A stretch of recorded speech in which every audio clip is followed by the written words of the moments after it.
Salut à tous, dans cette vidéo, je vais aborder un sujet important et souvent méconnu, les conséquences après la vaccination DTC chez les enfants, en mettant particulièrement l'accent sur les réactions, les effets secondaires et les complications chez les nourrissons. Nous allons explorer les données actuelles et les statistiques récentes pour comprendre pleinement les risques et les bénéfices de cette vaccination cruciale. Restez avec moi pour en apprendre davantage sur ce sujet essentiel pour la santé de nos tout-petits. Le vaccin DTC est administré pour protéger les enfants contre la diphtérie, le tétanos et la coqueluche. Ces maladies peuvent être graves, voire mortelles, surtout chez les nourrissons et les jeunes enfants. Il existe différents types de vaccins DTC, mais tous visent à stimuler le système immunitaire de l'enfant pour qu'il puisse combattre ces maladies potentiellement dangereuses. Les vaccins peuvent être combinés avec d'autres pour réduire le nombre d'injections nécessaires. Avant la vaccination, il est important de rassurer l'enfant et de lui expliquer le processus de manière adaptée à son âge. Il est également recommandé de consulter le médecin pour s'assurer que l'enfant est en bonne santé et prêt à recevoir le vaccin. Le calendrier de vaccination recommandé pour les nourrissons inclut plusieurs doses du vaccin DTC à des intervalles spécifiques pour assurer une protection optimale. Le médecin administrera l'injection dans le muscle,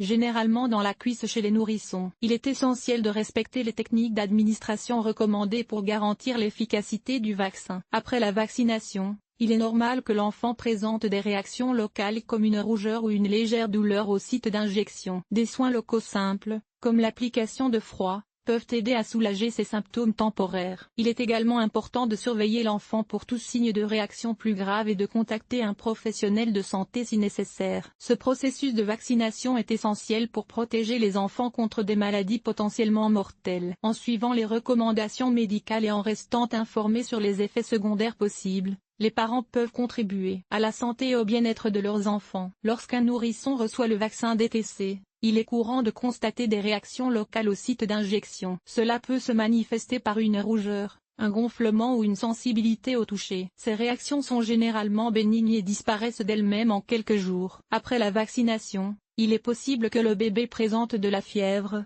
de la fatigue ou une irritabilité. Ces symptômes sont des réactions normales du système immunitaire à la stimulation du vaccin. Il est important de surveiller l'état général de l'enfant et de le garder hydraté et au repos pour favoriser la guérison. Pour soulager les manifestations locales de la réaction, il est recommandé d'appliquer une compresse froide sur le site d'injection et d'administrer un antipyrétique si la fièvre est élevée. Assurez-vous de bien suivre les conseils de votre professionnel de santé et de ne pas administrer de médicaments sans avis médical. Si les réactions locales persistent au-delà de quelques jours, si la fièvre ne diminue pas malgré les mesures prises, ou si l'enfant présente des symptômes inquiétants tels qu'une respiration sifflante ou des convulsions, il est impératif de consulter un médecin sans tarder. Bien que les complications graves après la vaccination DTC soient rares, il est essentiel d'être conscient des signes qui pourraient indiquer un problème plus sérieux. Ces complications pourraient inclure des réactions allergiques sévères, des convulsions ou des troubles neurologiques. En cas de doute, il est préférable de consulter immédiatement un professionnel de santé. Il est important de noter que certaines situations médicales peuvent contre-indiquer la vaccination DTC chez un enfant. Cela peut inclure des antécédents d'allergie sévère à un composant du vaccin,